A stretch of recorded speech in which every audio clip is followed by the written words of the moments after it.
Welcome to another Dr. Sadler's Honest Book Reviews. The book that I have this time is a fairly recent one from 2023, Will Johncock's Beyond the Individual, Stoic Philosophy on Community and Connection. And, on the whole, I would say this book definitely lives up to the title and the subtitle. I should mention that if you open the book, you will find, among other people recommending it, some of whom are my colleagues, that I gave a recommendation for this book while I was still editor of Stoicism Today. Before the book came out, I got an advanced copy of the text. So it would be, pretty weird if I wasn't recommending this book to you, which I am, in fact. I'm going to say this is quite a good book. There are going to be a few things that I think could have been improved that I'll talk about towards the end of this review. But for the most part, I unqualifiedly, unreservedly recommend it to you if you want to understand the social and communal dimension to Stoic philosophy. So a lot ahead in this review. Let's jump right in. We always begin with the three big S's: style, structure, and a summary of the work. So let's talk about the last one first. What is this book about? So it's about Stoicism, the philosophy, and you're going to find a lot of discussion of classic Stoic texts and thinkers and perspectives, outlooks. You're going to see a lot of engagement with scholarly literature and contemporary reinterpretations, discussions of Stoicism. And the general idea is to try to demonstrate through a number of different, let's call them essays. Each chapter is basically one extended essay on an important interconnected topic, to demonstrate that Stoicism really does have this, whatever you want to call it, communal, universal, not leaving other people out, caring, interconnected, social, there's a lot of different terms we can use, dimension to it. And that this is not something sort of just as an add-on or optional. This is really front and center in anything that wants to claim to be genuinely Stoic. So I think that's an important point, and it's, Johncock is hammering this home in a number of different ways. It is divided into a set of chapters. Chapter 1, how a social philosophy became personalized, sort of situating it in the present. Chapter 2, shared minds. Chapter 3, common bodies. Chapter 4, caring for the self is caring for others.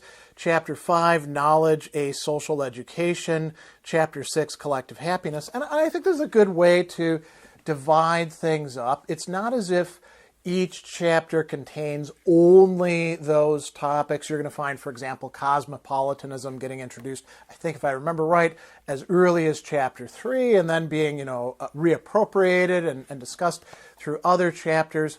But it is a good way to arrange the various materials that are being discussed. You'll also find a fairly extensive bibliography in the back with, references to the various thinkers and texts and scholars and writers that have been brought up in this. So, that's pretty important. And, that sort of leads into the not just structure, but style. So this, if you had to describe it, you could say this is essentially an academic work in the way that it's laid out and in the way that it's documented, but it is not just for an academic audience. So Johncock has the chops, right? We could say to speak to people who actually, research this, like myself, like other people that he brings up, other people who've recommended this, like Chris Gill. There's a touchstone in the Stoic community if you ever wanted one. But an ordinary, literate, interested person, I think, could read this and get a lot out of it, in part because Johncock is a good, clear writer and isn't writing in academic jargonese. He's writing in a way that's quite approachable. So this is, it's a book that I think people who are not used to reading this sort of thing will find demanding, but also rewarding. So the style is not something that will put people off. And, it's a fairly short book as well, 177 total pages of text. So, it's a, relatively digestible study, let's say.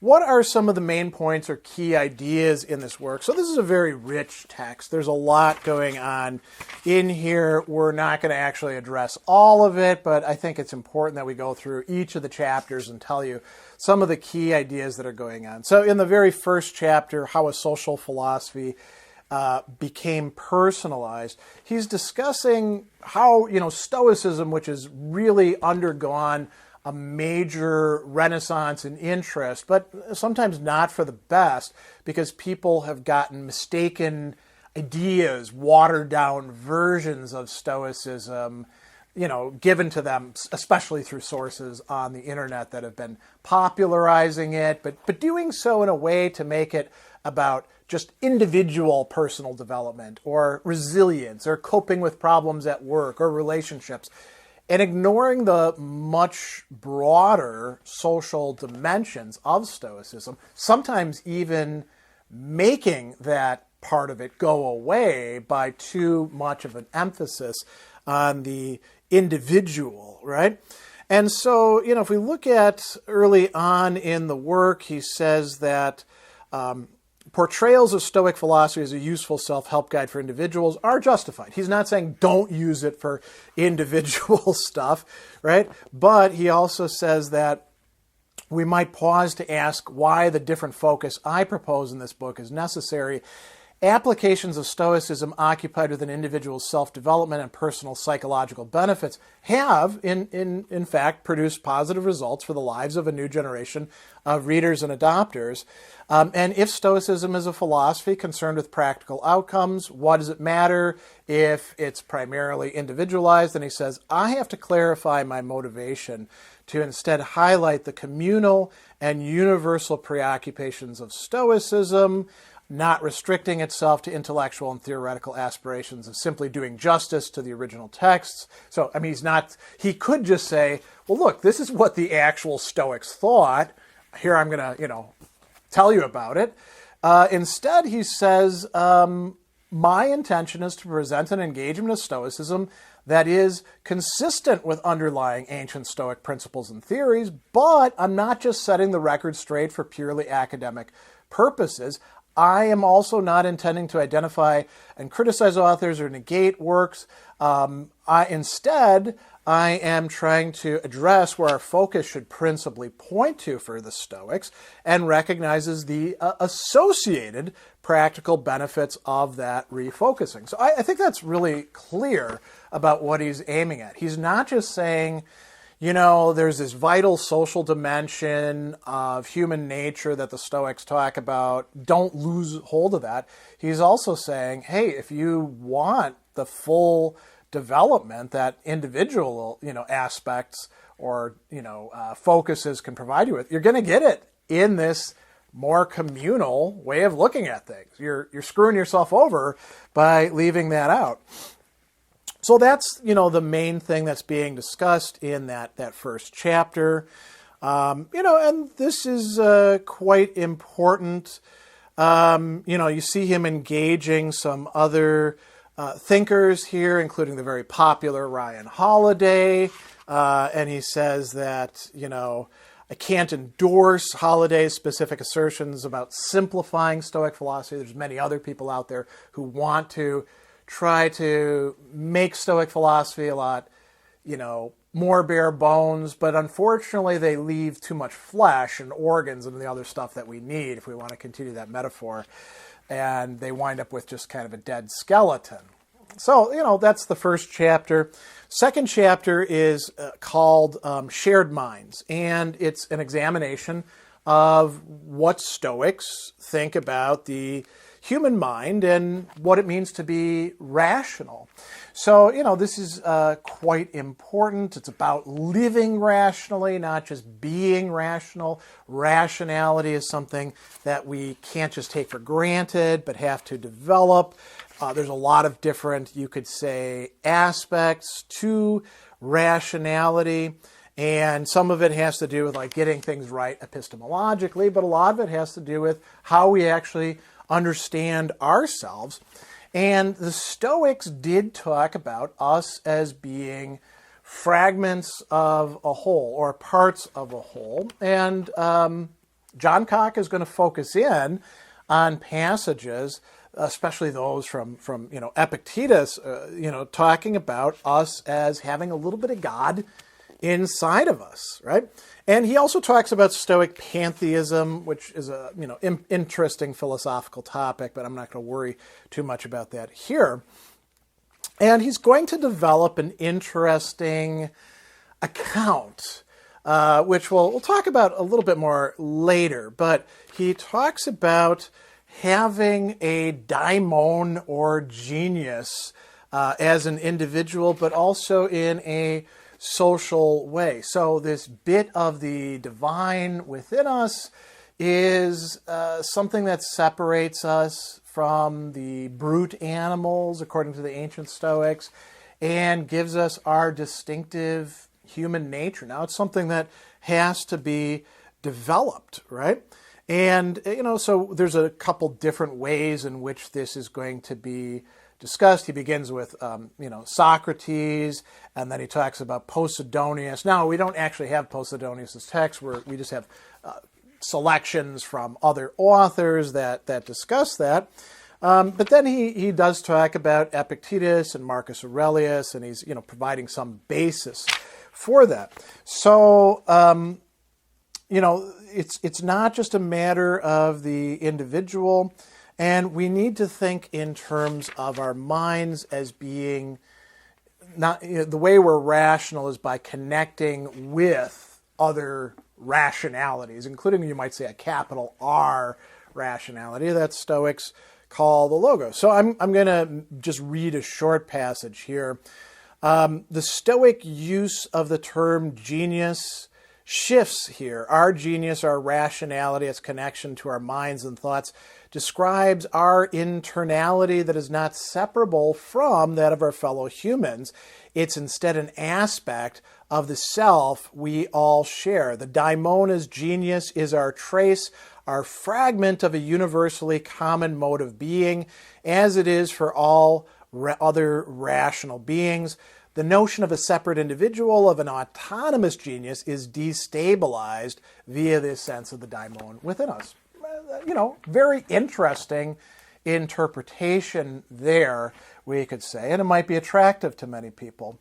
Then we have this other chapter following up on it, common bodies. So the Stoics were materialists, and they did think that the mind is something corporeal. As a matter of fact, even the virtues, as we see argued in different texts, are corporeal, right? So the materialistic universe that we live in means that there is a tendency to think, well, I'm this bit of matter over here, this dynamic system of it, and there's these others over here, but I'm totally separate from it because material things, look at them, the book is not my hand. So Stoicism teaches a different understanding of materialism, as Johncock is going to talk about, and it places a much greater emphasis on the causal connections between things and on the interconnections between things, particularly human beings associated into larger, greater wholes, which is not just a matter of like individual bits fitting into a mechanism, but being part of a community or society, right? So we see, for example, him talking about the Stoics describing the universe to which our thoughts and actions orient as the most ancient of communities. And here he's bringing up Marcus, but there's similar passages in Epictetus and Seneca and people like that. And one of the passages that I wanted to bring up is he says that how do we accommodate these two seemingly conflicting positions in Stoicism? And, what are they? Well, we've got this inner nature, but what about our nature in social or civic life? And he says, well, the answer concerns how the Stoics understand being social. So the Stoics emphasize the importance of a practical, communal life that he says I'm going to talk about more in the coming chapters. But he gives us some hints of that here. Jumping ahead, he says that we need to think about this metaphor of the city that the Stoics use. The Stoics are some of the first people to talk about us as belonging to, on the one hand, the city or the community that we're growing up in, but also a universal, the entire universe, community of human beings and the gods, the divine aspects of stuff. And he says that our city community, as one city community, is the whole rational universe, but we also do need to focus on our own communities and making them more rational. Moving on to the next chapter, I particularly like this one. Caring for the self is caring for others. We often make care into something like a zero sum, and the Stoics did not view care, concern, exhibiting our duties or moral obligations or offices towards others in that way. And the Stoics did think that every living being is motivated by, maintaining its own existence and living a good life, what we could call self-interest, its own, right? But the Stoics also equally thought that within our capacities, as they develop properly, not in a damaged way, not in a traumatized way, not in a misdirected by culture way, there's also this natural social and we could say relational element with it that we need to attend to just as much. So they talk about this in a number of ways. One that Johncock is going to bring up is coming from primarily this guy Heracles, and it's oikeiosis. It's discussed in his work, the bits of it that we still have. And this is something that you see in the other Stoic authors as well. And this is translated as appropriation, affinity. There's no easy English translation, but it's a really important idea, and it does have something to do with concern and care. He's also going to talk about cosmopolitanism, that is extending our care out to people who aren't even part of our local community, but are part of the polis, the city that is the entire rational universe that was mentioned there.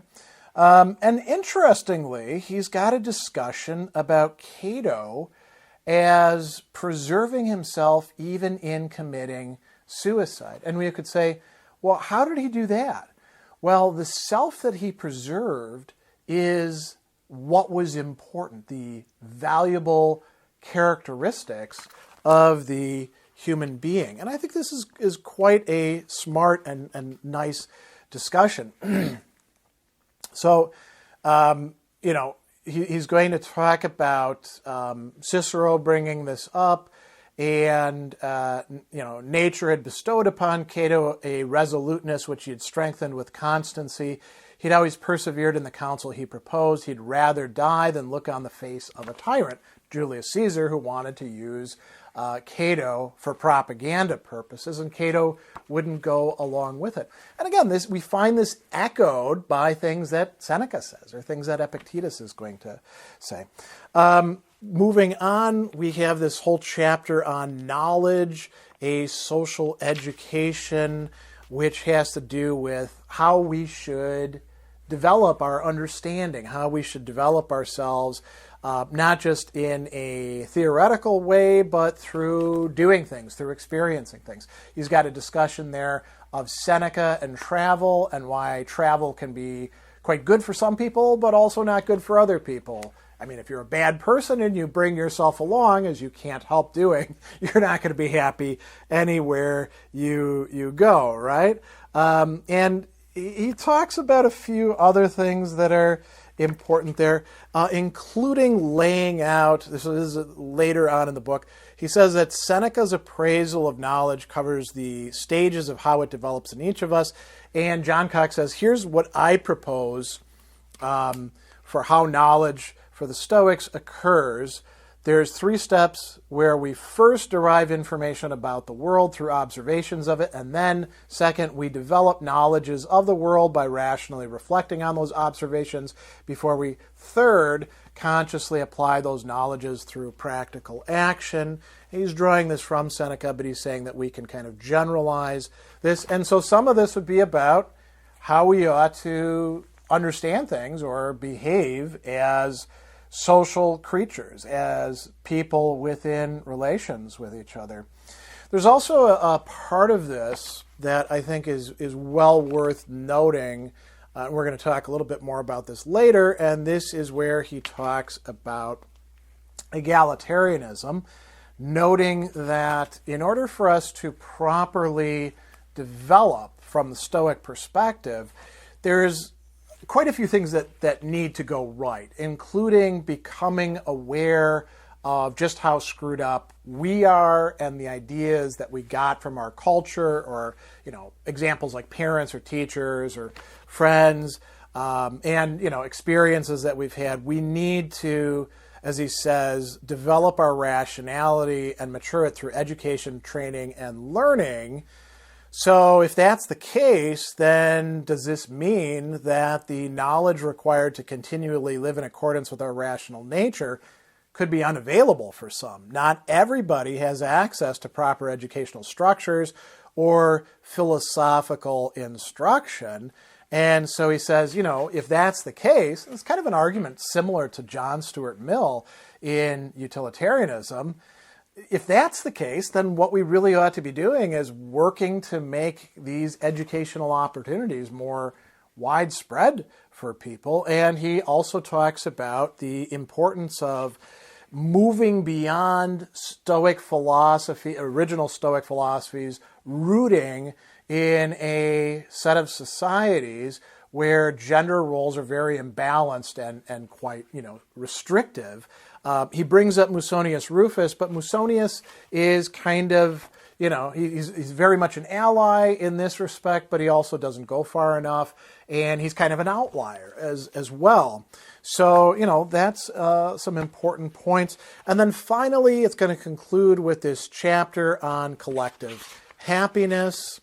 And, that means exploring, well, what actually is happiness? It's flourishing, eudaimonia, not just brief pleasure or joy, that it involves, activity rather than some state that we reach and we're done with. And then he talks about the importance of certain practices. And this is another thing the Stoics offer us in this. And then he steers it, quite understandably, towards talking about, and I'll just use this title, an individual's happiness is a trace of universal happiness. The happiness that we can actually experience should be part of a larger communal happiness, not something that you could say, keep to ourselves and take away and enjoy just entirely on our own. So there's a discussion about the Stoic view on the emotions, largely drawing here on Posidonius through Galen, and what role these emotions would play in our own happiness and the happiness of others. So there's some really important aspects, and all of this you could see it as Johncock is developing these ideas in relation to each other, showing that the ideas are interconnected, as well as our lives are interconnected.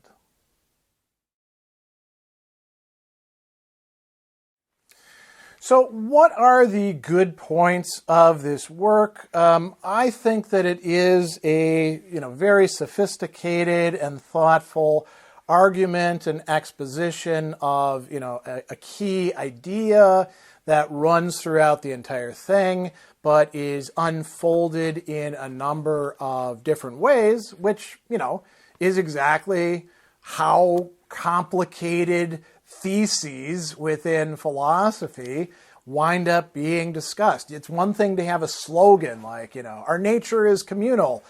Saying what the hell that means, well, that requires a lot of unpacking. And so, the topic that Johncock is bringing up here, it's summarized in the title, Beyond the Individual. Not that the individual doesn't matter, but we don't want to just say Stoicism is just about you and, dealing with your anxieties or your problems.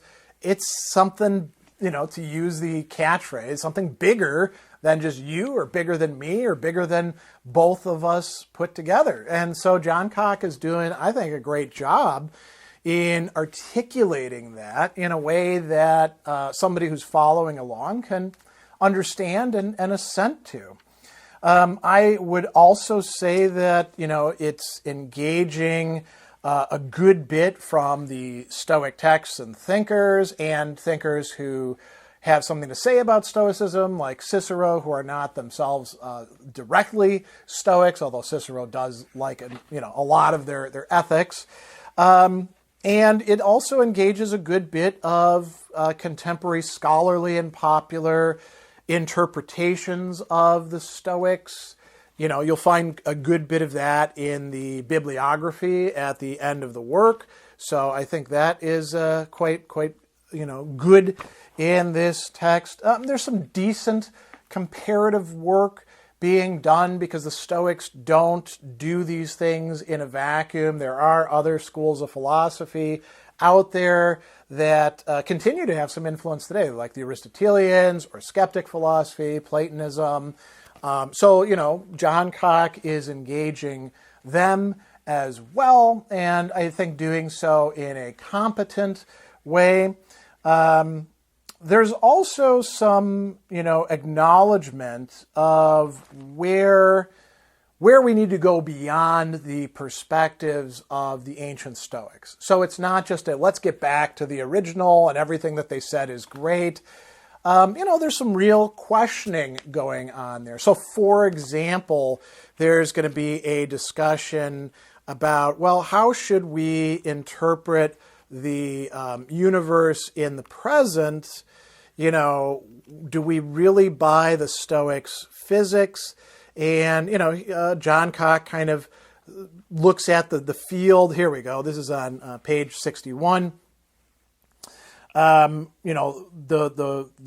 a new Stoicism, Lawrence Becker argues that Stoicism's quasi-theological foundations are not something we can casually dismiss.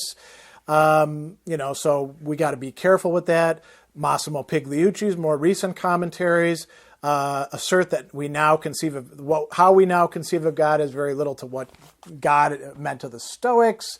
And the modern sciences will offer better descriptions than universal reason to explain the Stoic world. He talks about other people, like Kai Whiting and Leonidas Konstantakos, expressing a concern about the anti-pantheistic trend. So, you're going to get some good engagement with, where should the Stoics be on this sort of thing? Or what is the range of possibility? We've already mentioned the discussion about, egalitarianism. There is a great discussion in there about gender and gender roles as well. And we probably need to go beyond even Musonius Rufus in trying to make things a bit more equalized. And, maybe when Seneca talks about somebody being effeminate, we got to read that as, well, that's his culture, right? There is also another important dimension that I think this book is rightly calling attention to. And you could frame it first in terms of animals.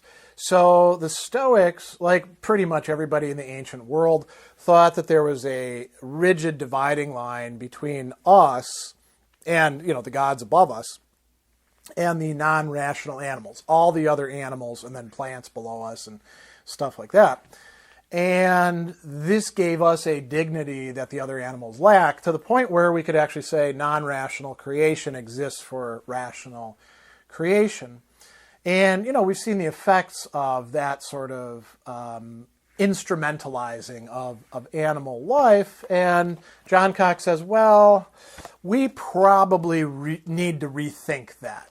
Maybe not with bacteria, but certainly with higher animals like elephants and the apes and cetaceans and perhaps even with the animals that we use for livestock. We need to think about whether we have duties, responsibilities, obligations to them, whether they're part of a community. But we can also think more ecologically in ways that address problems that the ancient Stoics didn't, conceive of. I mean, they did think that the universe would every so often be completely destroyed and reconstituted, but they had no idea that we human beings could exert such an effect on the world that we could possibly ruin it for our own lives and other kinds of life. So those are things that need to be addressed, and Johncock calls attention to that. And I think those are important points. The last thing I'll say is, I've reread this several times. I find it enjoyable to go through. I think that you probably will as well.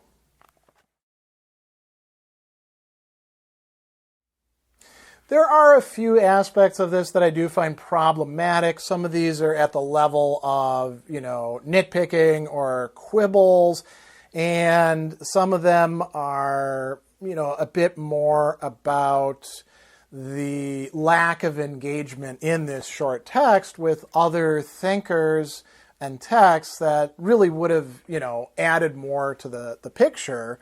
But perhaps the goal was to keep the book short and not to address every single Stoic who's talked about these things. So I'm going to start with the really minor stuff first. There are a few documentation problems. So, it's got footnotes, which I love. I'm a fan of footnotes as opposed to endnotes or MLA documentation. But some of the footnotes are a little bit weird, so there might have been some issues in editing, I think. Specifically, there's a reference to Aristotle's Politics, Book 2, in Note 87, which it just says Aristotle Politics. So it doesn't even say what book. It doesn't tell you what section. It doesn't give you the numbering or anything like that. So you're like, oh, that's a little weird. There's a few other things as well. There's places in here, several pages, where when it's talking about Seneca's letters. Now, there's different editions out there or translations. It mentions two of them, Letters on Ethics, Letters from a Stoic. These are both the same book. And sometimes these will be mentioned on the same page, one footnote after another. So I think there were a couple, kind of mistakes that just crept through, and the copy editor should have caught that. If you're an author like Johncock, I know what it's like to have lots and lots of footnotes and things not to be completely consistent. A copy editor should be catching those sorts of things. So that's not so much a criticism of Johncock, but more a criticism of Pickwick Publications. There's some other things as well where he says things where you're like, I don't know about that. So early on in the book, he talks about after Nero's death, Epictetus would become a teacher and producer of philosophy. His own philosophy provides somewhat of a connecting hinge between the Greek Stoic world in which he was born and the Roman Stoic world in which he eventually thrived. You read that and you're like, no, he was born a slave in the Greek world and then wound up in Rome. It wasn't a Stoic world. He studied with Musonius in Rome. Of course, Musonius writes in Greek, so it's not quite so cut and dried. And then he teaches in Rome until he is, kicked out like all the other philosophers. And then he goes back to the Greek-speaking world where he lives the majority of his time teaching. And that's where the discourses come from. So you're like, yeah, I don't know about that. But that's kind of a minor issue. There's another thing talking about horme or impulse, where I think Johncock might have gotten a little bit mixed up. He says, horme, also spelled hormai, is a Greek term used to refer to impulse. Yeah, it's true. It also means choice. The Stoics, in some places, for example, Arius Didymus, provide a whole discussion of different kinds of horme. But hormai is just the plural of horme in ancient Greek. So that's a little weird to say that.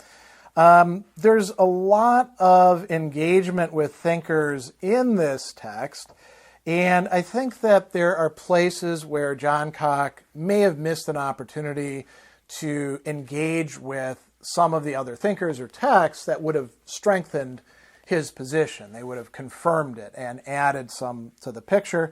So, for example, the discussions of oikeiosis, yes, that is something that is discussed by Heracles very explicitly. It's also something that is referenced by Epictetus in his discourses. He uses the term as a verb. It's also talked about by Seneca, but not as, not in the Greek, but, Latin terms that appropriate oikeiosis. And it is talked about by Cicero as well. There's no discussion in the whole thing about On Ends, Book 3, which is very important, about how we go beyond our initial impulses. And there's kind of like a shift that takes place. There's a very important discussion in there about how we come to value wisdom for its own sake, or how we come to value virtue for its own sake, no longer as something that gets us what we want. Again, in the discussion of Heracles, he says that in Heracles' Stoicism, this concept of cosmopolitanism really comes to life. Yes, that's true. But there's a lot of discussions of it, again, in Epictetus and in Seneca. I think it also comes to life in those as well. I think that there is a missed opportunity in discussing, Seneca's talking about travel and moving internally and all that. I think there was a real missed opportunity where he talks about living with Chrysippus, living with Posidonius. He talks about that a lot in On Shortness of Life. There's these 2 chapters where he says that we can get more time for ourselves by living with all these famous philosophers who we can cultivate a kind of friendship with. So, that would have been nice to see discussed there. I also think that there's 2 other things I'll mention. I appreciate, but I'm not really that convinced by the discussion of the daimon, or the genius, as, our rationality within us that's part of a greater divine rationality. It is an interesting interpretation, and I'm not saying I reject it altogether. I just say I don't find it perhaps as convincing as some readers might.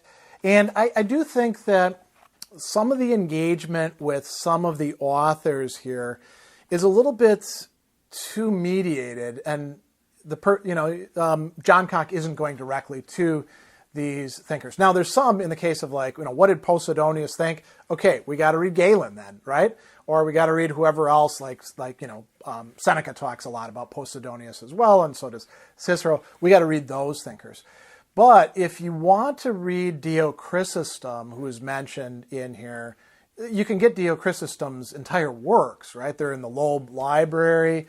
You don't have to go to Long and Sedley, Hellenistic philosophers to do it. You wonder what's going on there. Are you only reading that bit but not the rest of the author? We could say something similar with, some of the other authors. But these are kind of quibbly, not at the level of like damning criticism or anything like that. But I do want to bring those up just to be, keep the honest people honest, as we say.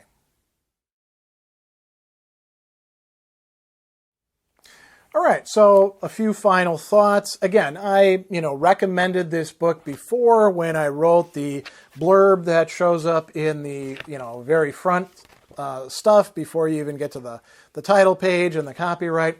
I endorse it again. I think this is a good book and well worth checking out. I think it's really making an important case that we can't make enough about Stoic philosophy, given how many people get the mistaken idea that it's really about just you as the individual, retreating into your own inner citadel and screw the rest of the world, including other people. That's a completely mistaken understanding of Stoicism. And this book will help you to recognize how many ways this philosophy really is something communal, something about the, other people, our duties to them, our connections to them, how our emotions should come into play, all this sort of stuff, right? So that's enough to make you want to get the book. I think it's very readable. I think it's for the most part well researched.